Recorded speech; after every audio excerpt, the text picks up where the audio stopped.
Ya, baik Bapak Ibu semuanya, ini materi kita di pekan ke-9 ya, karena pekan ke-8 kemarin kita menyelenggarakan ujian tengah semester. Jadi ini materi yang kedua sebenarnya. Termodinamika dibagi dua bagian, yang termodinamika bagian pertama di pekan ke-6, kemudian pekan ke-7 kita melakukan review materi, kemudian ke-8 UTS, kemudian sekarang masuk ke pekan ke-9 minggu depan ya, mulai dari hari Senin pekan depan. Jadi ini indikator capaian ya. Mungkin Bapak Ibu semua lihat di sini ada tujuh bagian ya. Yang pertama mungkin nanti ditekankan di sini ada cukup banyak ini, ada memahami konsep tekanan dalam gas ideal, kemudian hubungan antara tekanan, volume dan energi kinetik gas, kemudian mampu memahami persamaan keadaan gas ideal. Mahasiswa mampu memahami konsep hukum ke-0, hukum ke-1, kemudian hukum kedua, ya, termodinamika, kemudian lagi yang terakhir ini terkait dengan efisiensi, ya, efisiensi siklus termodinamika serta nilai efisiensi maksimum dan pengenalan entropi. Kemudian yang kedua, materi berikutnya di yang kedua, nah ini mungkin nanti boleh mungkin tidak ditampilkan nanti ya, tapi ya minimal ini mungkin direview sedikit karena ini terkait dengan konsep pecahan nanti ada kemudian manipulasi aljabar, kemudian operasi logaritma. Di sini ada bagian logaritmanya, kemudian terkait dengan operasi pangkat, kemudian sistem koordinat kartesian dan terkait dengan membaca grafik ya untuk termodinamika ini. Jadi mungkin ini boleh disampaikan ya, atau mungkin Bapak Ibu bisa kasih tugas atau seperti apa, tapi minimal mahasiswa kita itu menggunakan tools ini di bagian materi ini. Kemudian yang berikutnya, submateri yang pertama di sini ada teori kinetik gas, hukum termodinamika, kemudian aplikasinya seperti mesin kalor, efisiensi, dan mesin pendingin. Nah, kemudian di bagian pertama itu disampaikan terkait dengan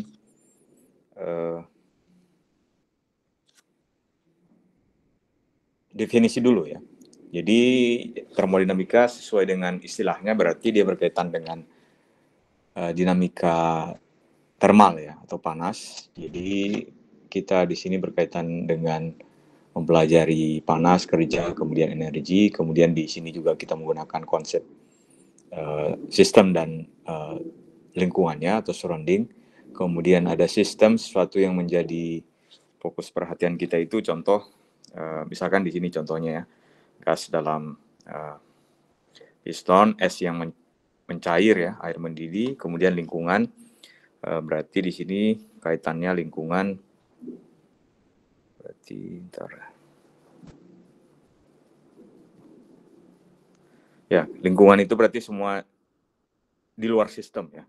Kalau yang sistem berarti yang di dalamnya. Kemudian saya harus kasih nih. Nah, kemudian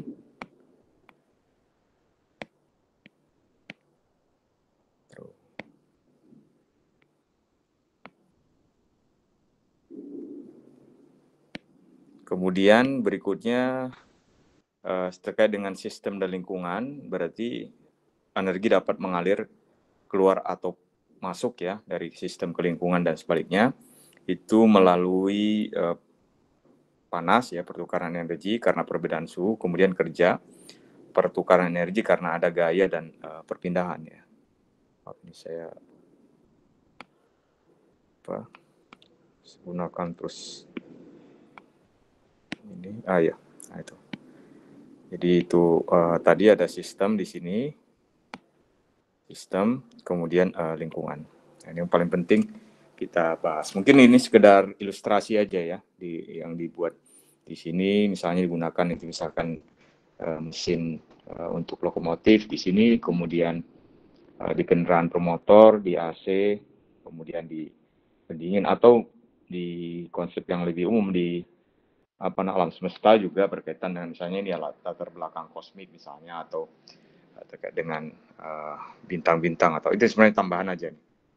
Jadi dia mulai dari yang kita hadapi sehari-hari di sini, misalkan di kereta misalnya di sini, kemudian kendaraan bermotor, kemudian AC, kemudian kulkas, dan yang bagian yang mungkin kita tidak bisa amati secara langsung di alam semesta kita juga berkaitan juga dengan termodinamika.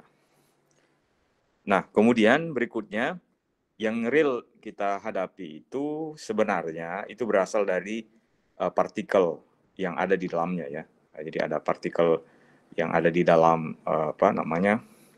di dalam material yang kita lihat, misalnya suhu, tapi suhu itu kan sebenarnya di dalamnya itu berkaitan dengan interaksi antar partikel atau molekul ya yang berada di dalam materi itu.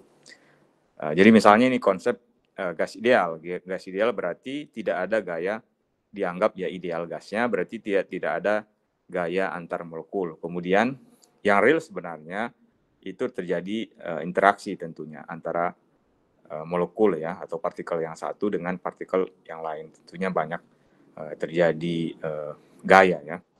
Kemudian yang kita gunakan untuk gas ideal berarti kita menyederhanakan perilakunya. Jadi perilakunya itu berdasarkan dengan asumsi ini. Jadi ukuran partikelnya harus jauh lebih kecil daripada jarak antar partikel.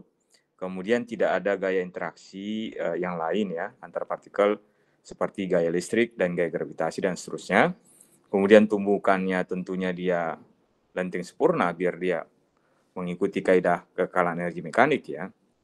Kemudian geraknya bisa secara acak, kemudian geraknya memenuhi hukum Newton tentang geraknya. Jadi ini asumsi-asumsi yang digunakan untuk gas ideal.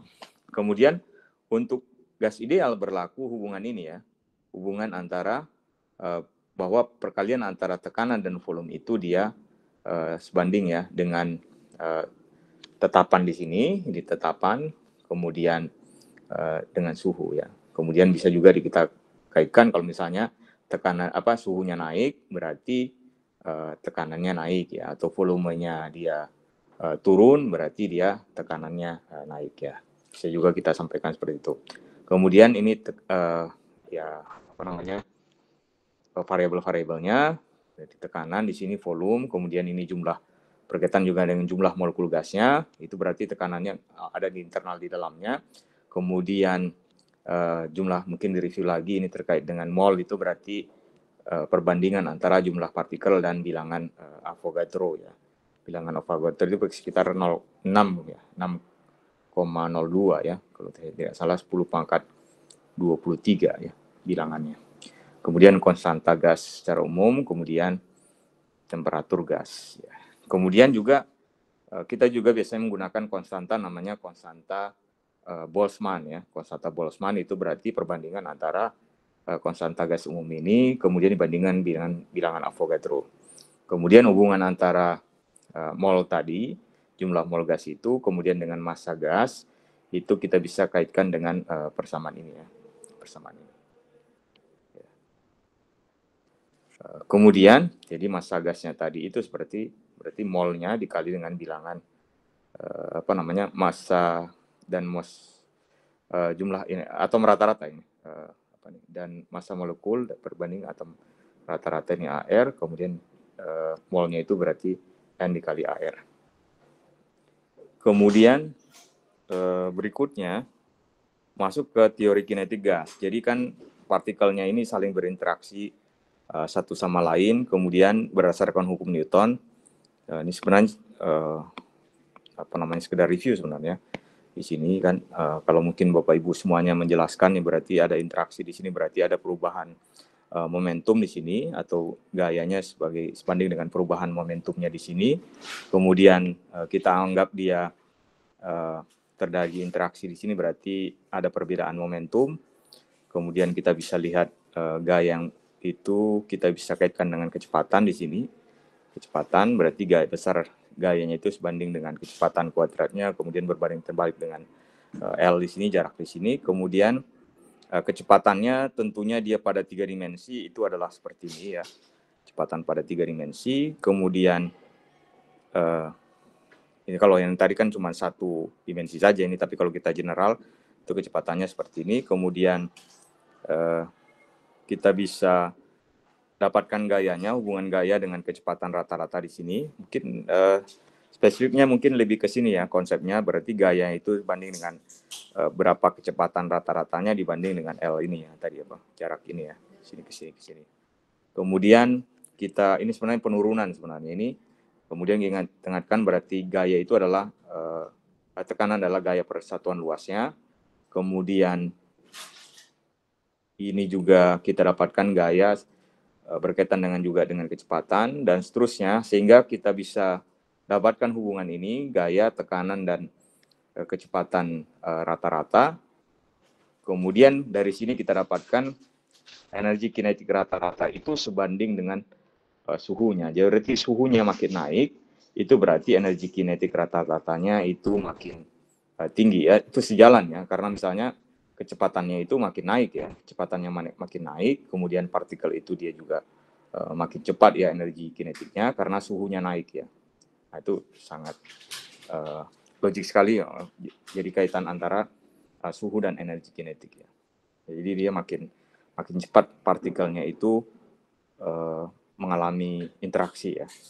Jadi ini yang jadi ukuran sebenarnya di sini. Kalau yang sebenarnya kalau ini bagian pengayaan mungkin ya, mungkin, tapi yang bagian ini yang perlu konsepnya ini bahwa energinya itu di rata-rata di dalam partikel itu di dalamnya itu sebanding dengan suhunya, atau sebaliknya energi kinetiknya itu banding suhu, atau suhu itu sebanding dengan energi kinetiknya. Nah kemudian ketika partikel itu dia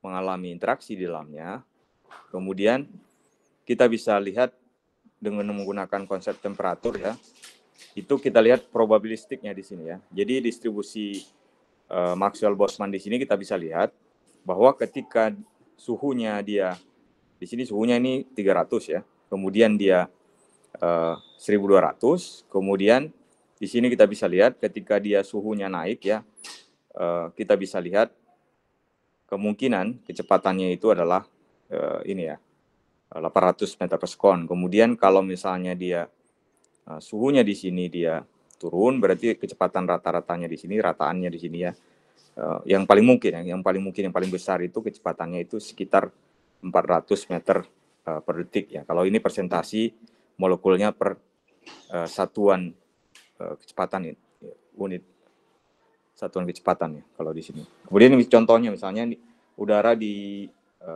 atmosfer bumi terdiri atas campuran nitrogen dan kemudian oksigen. Kita bisa tahu ya kalau sebelumnya kalau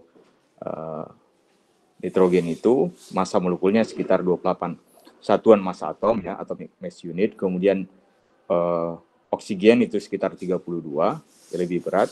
Kemudian ditentukan di sini kecepatan RMS-nya, molekul nitrogen dan oksigen saat temperatur udaranya itu adalah 293.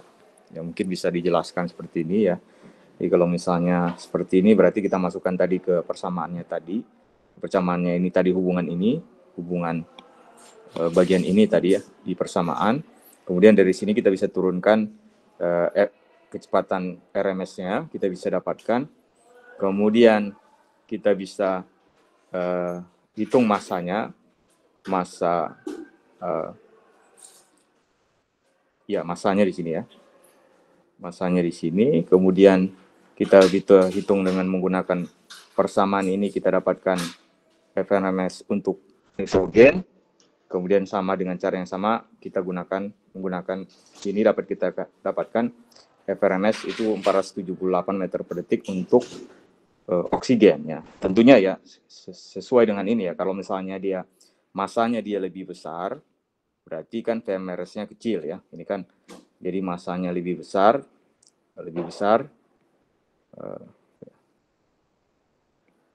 VRMS-nya dia makin kecil ya, dan sebaliknya ya, sesuai dengan ini. Paling mungkin seperti itu dikaitkan. Kalau misalnya nanti mau ada juga problemnya tentang misalkan terkait dengan suhu, berarti kecepatannya dengan massa yang tetap, suhunya naik, KRFS-nya naik. Paling itu mungkin kalau mau ditambahkan soal yang lain ya. Kemudian ini yang tadi sama aja sebenarnya. Mungkin didiskusikan lagi ya, berarti membaca grafik ini ya, menjelaskan terkait dengan grafik ini.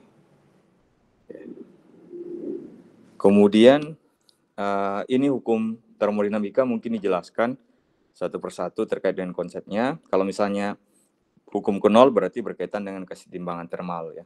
Kesetimbangan termal, jadi kalau misalnya dua sistem masing-masing kesetimbangan termal, dengan sistem ketiga maka keadaan keduanya juga sistem itu termal satu sama lain. Kemudian ini gunakan untuk termometer misalnya.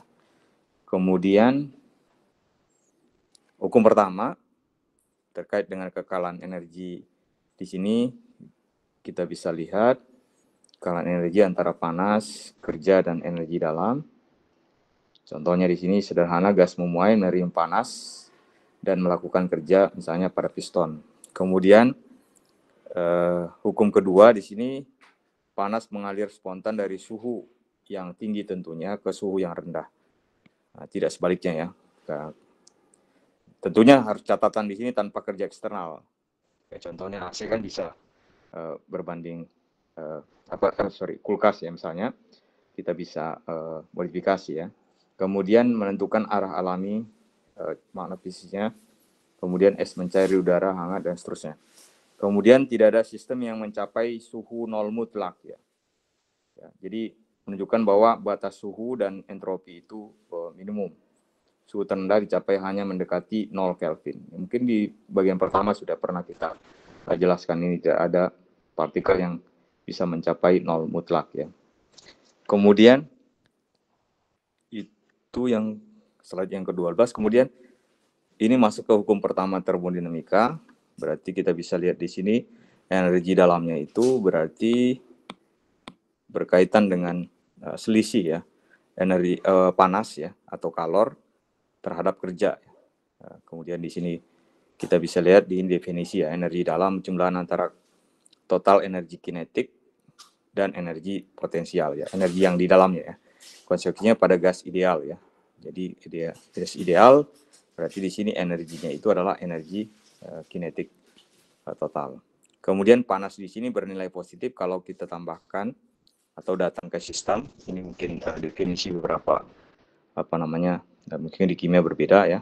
Kemudian kerja bernilai positif saat dilakukan oleh sistem, ini perjanjian yang kita gunakan. Saat dilakukan oleh sistem dia bernilai negatif jika dilakukan ke sistem. Jadi ini sistemnya, kemudian ini lingkungannya, kemudian dan seterusnya. Jadi kita bisa lihat dari definisi ini ya, yang di sini ya, berkaitan dengan ini. Kemudian ini contohnya pada gambar di kiri bagian A, itu sistem mendapatkan aliran kalor sebesar 1.500 Joule. Jadi berarti ini aliran kalornya di sini masuk ya, 1.500 Joule. Dan melakukan kerja ke lingkungan sebesar 2.200, berarti ini ya, keluar. Kemudian pada gambar bagian B, sistem juga mendapatkan aliran kalor sebesar 1.500, masuk ya. Kemudian, tetapi juga dikenai kerja sebesar 2.200 oleh lingkungan. Nah, pada masing-masing kasus ini tentukan perubahan energi dalamnya. Kita bisa hitung perubahan energi dalamnya. Untuk kasus yang pertama tadi kita sepakat berarti kalau dia bernilai positif jika ditambahkan datang ke sistem, berarti ini positif nih. Ya. Kemudian dia W-nya bernilai positif saat dilakukan oleh sistem, ini positif nih. Karena ini persamaannya.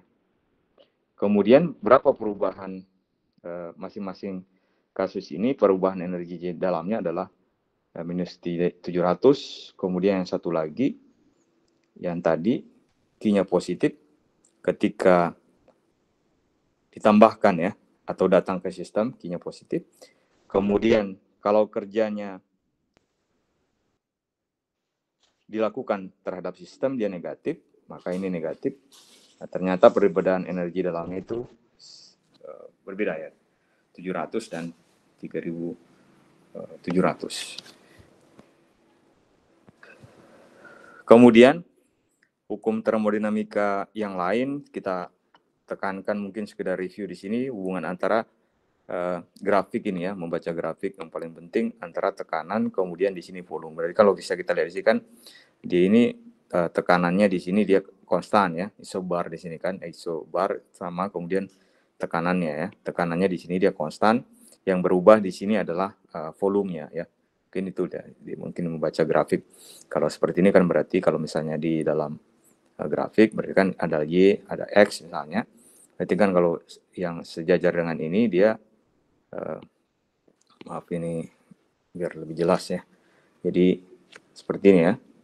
Grafik kalau misalnya ini adalah Y, ini adalah X, mungkin di review lagi Bapak Ibu. Semuanya kalau berarti kan sepanjang garis ini dia sejajar dengan arus X ini, berarti kan di sini Y-nya tetap ya. Kalau yang ini kan berarti dia X-nya tetap. Mungkin baru ke konsep yang ini ya. Berarti di sini dia kerjanya atau usahanya itu berkaitan dengan volume akhir dan volume awalnya kan. Berarti kan luas di bawah kurva ini ya. Luas di bawah kurva ini berapa kerjanya. Kemudian kalau dia isokorik berarti kita lihat di sini di grafik itu seperti yang tadi ya, X-nya tetap, atau di sini volumenya dia volumenya tetap ya. Berarti kita bisa lihat di volumenya tetap. Berarti kalau volumenya tetap berarti ya, seperti yang persamaan ini ya, berarti kan tidak terjadi perubahan volume, berarti kerjanya di sini dia berarti berapa perubahan energi dalamnya, itu berarti kan tadi berkaitan dengan berapa kalornya, kemudian berapa kerjanya. Berarti kalau misalnya W-nya 0, berarti ini kan perubahan energi dalamnya itu sama saja dengan perubahan terkait dengan kalornya ya. Itu. Nah, kemudian hukum pertama termodinamika berkaitan dengan proses termal di sini, isotermik. Nah, kalau yang tadi kan isokorik, isobarik, berarti kan di sini isotermik berarti berkaitan dengan suhunya dia konstan ya.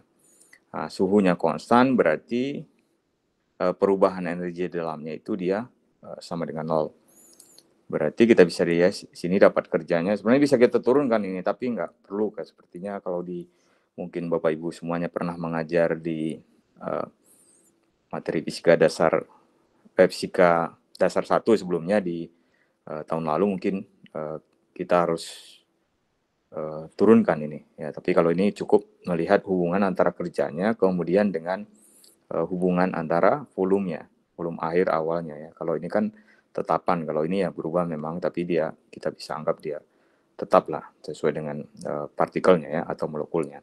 Jadi volume akhir dan volume awal ini sebabnya kita perlu logaritmik tadi ya. Kemudian karena ini kaitannya dengan logaritmik, berarti kita bisa lihat di sini grafiknya berkaitan dengan grafik yang logaritmik. Berarti kalau di sini kan makin jauh ke sini dia suhunya tekanannya di situ dia turun ya di sini ya. Tapi turunnya itu sebanding dengan persamaan logaritmiknya. Berkaitan dengan persamaan logaritmik yang mungkin dijelaskan lebih ke konsep ininya. Kemudian kalau misalnya adiabatik berarti tanpa pertukaran kalor ya. Kemudian kalau di sini berarti kerjanya itu berkaitan dengan selisih ya, suhu akhir dan suhu awalnya di sini. Kemudian kita dapatkan kalau misalnya mau turunkan ya silakan ya ini Bapak Ibu, tapi sebenarnya pengayaan ini karena waktunya memang tidak terlalu, mungkin dikasih tugas bisa untuk menambah wawasan aja ya. Kemudian kita bisa dapatkan sebenarnya dari hubungan ini kita dapatkan hubungan antara tekanan volume ya. Volume di sini dia berkaitan juga dengan pangkat di sini. Ini hubungannya ya antara tekanan volume awal dan tekanan volume akhir ya. Kemudian ini latihan, sekedar latihan, silakan Bapak Ibu bisa menggunakan ini latihannya. Ini bisa dikerjakan misalkan di kelas, misalnya nanti Bapak Ibu gunakan, kemudian atau dikoreksi atau dinilai ya silakan, atau mau ditambahkan juga silakan ya. bagian ini ya. Kemudian berkaitan dengan tetapan ya, tetapan di sini tetapan di sini CP dan CP kemudian digunakan untuk menjelaskan jumlah energi yang dibutuhkan untuk menaikkan suhu. Jadi kalau CP saat dijaga, kalau di sini kan tekanannya tetap, kalau di sini adalah volumenya tetap ya. Kemudian kita bisa lihat berapa kalornya ya kalau misalnya suhunya berubah di sini. Kalau ini kan C ini kalor jenis, kemudian berkaitan dengan tetapan tadi yang C, kita bisa lihat. Kemudian untuk gas monoatomik, spesifik dia energi dalamnya sebanding dengan ini. Kemudian berapa kalornya ketika tekanannya tetap, itu kita bisa dapatkan seperti ini ya. Kalau kita turunkan ya. Delta U kan kemudian W-nya tadi kan adalah ini, maka didapatkan kalornya itu perubahan kalor pada tekanan tetap itu berkaitan dengan sama saja tapi konstantanya ini berbeda ya.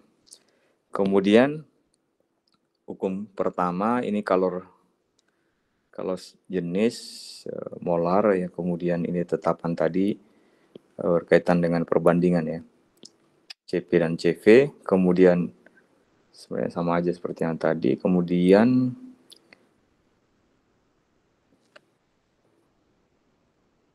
CP-nya di sini 5/2 R ya. 5/2. Ya, 5/2 R ya. Mungkin bisa dijelaskan seperti ini ya. Kemudian sebenarnya sama aja sebenarnya ini. Ya.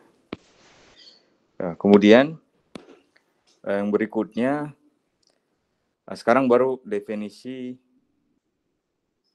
CP dan kalau volumenya konstan ya. Kalau ini volumenya konstan. Kalau ini volumenya konstan, berarti di sini dia volumenya konstan kan berarti ini kan 0 ya. Delta V-nya kan 0. Berarti kita bisa dapatkan QV-nya itu adalah 3/2 NR delta T. Kalau yang tadi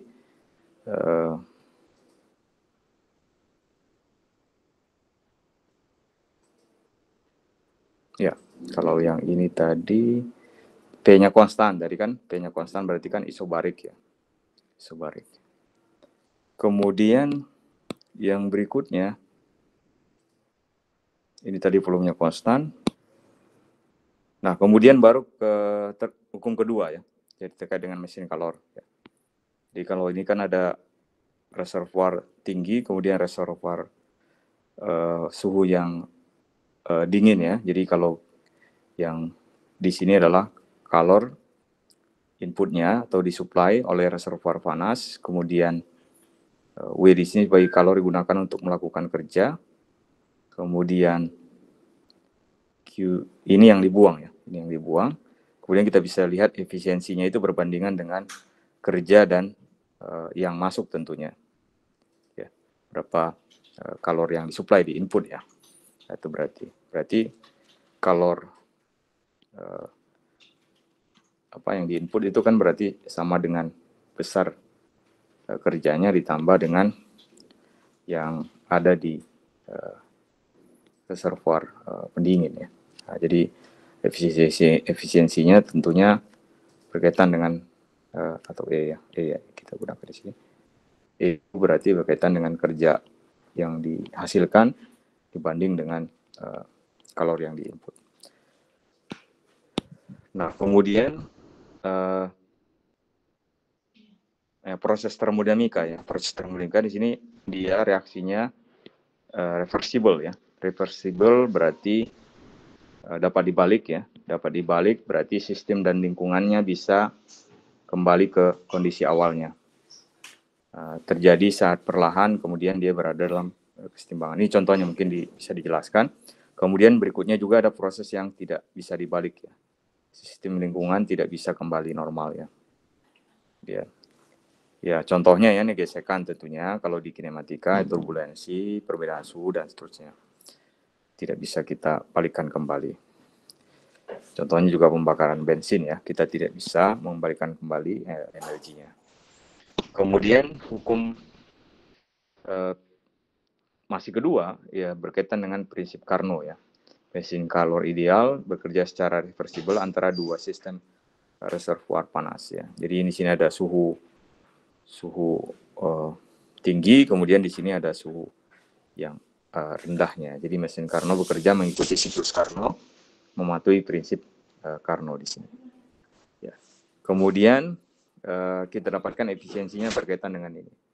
Jadi berapa efisiensinya berarti 1 dikurang perbandingan antara temperatur ya. Temperatur yang dingin kemudian dibagi dengan temperatur yang panas. Nah, kemudian ini contoh-contohnya ya. Contoh aplikasinya untuk kulkas, kemudian untuk mesin kalor, kemudian ya AC ya, AC juga, kulkas. Mungkin dijelaskan lagi Bapak Ibu semuanya seperti apa mekanisme yang ini ya, mekanisme di aplikasi-aplikasi ini ya.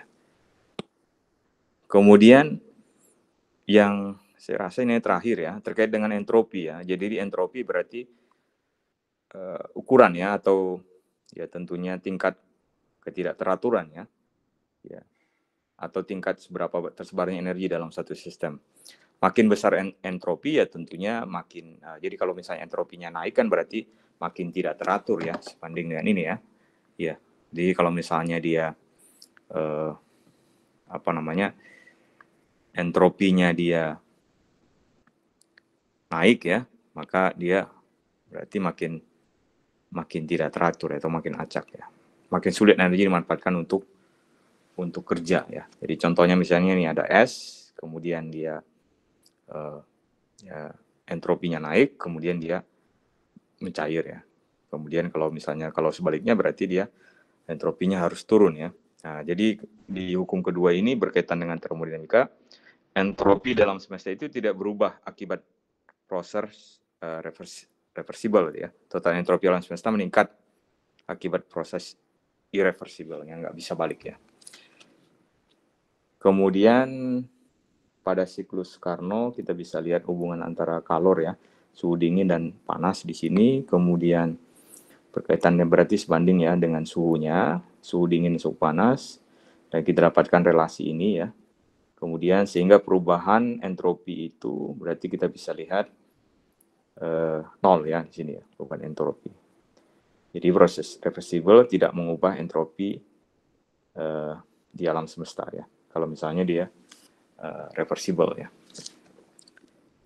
Kemudian ya itu latihannya yang terakhir ya, latihan ini mungkin sekedar tambahan ya. Jadi bisa dikerjakan di rumah atau di kelas. Kemudian ini rangkumannya, materinya yang kita sudah pelajari tadi berkaitan dengan teori kinetik gas, kemudian energi dalam, hukum ke-0 ya, hukum ke-1 dan seterusnya.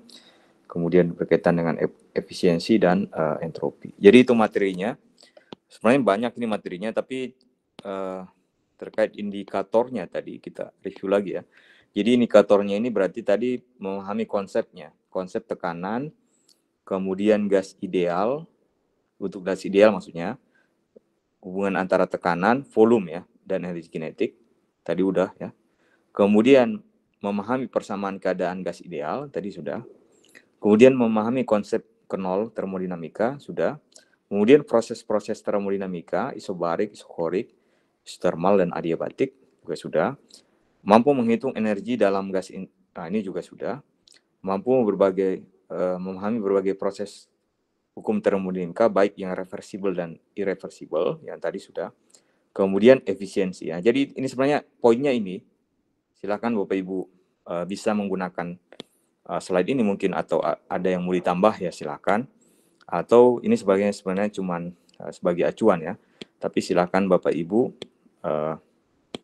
bisa menggunakan ini sebagai dasar mengajar di kelas. Mungkin Bapak Ibu misalnya nambahkan cerita atau soal-soal atau seperti apa ya silakan. Jadi itu Bapak Ibu semuanya